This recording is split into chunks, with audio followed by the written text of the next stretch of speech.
എന്ന് പറയുന്ന പോലെ നമ്മൾ ഈ സമൂഹത്തിൽ നിലനിൽക്കുമ്പോൾ മാക്സിമം ശ്രദ്ധിക്കണം എന്നാ പറയണേ. ആരെങ്കിലും പട്ടിണി കിടന്ന് എത്തി കഴിഞ്ഞാൽ ഉടനെ ഒരാളുടെ ഈമാനും തൗഫീഖും ഹിദായത്തും ഒക്കെ പോകുമെന്ന് വിചാരിക്കും. ആ അർത്ഥത്തിലല്ല പറയുന്നെങ്കിലും അങ്ങനെ പറയാൻ ധൈര്യം കാണിച്ച ഒരു റസൂലിനെയാണ് നമ്മൾ ഇന്ന് ഓർക്കേണ്ടത്.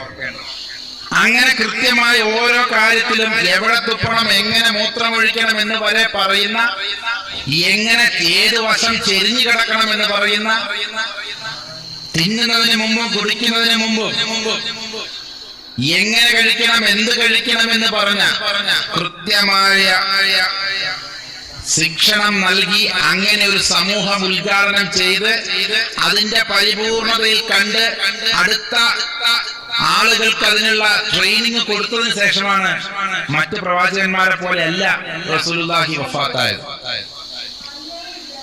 മറ്റു പ്രവാചകന്മാരൊക്കെ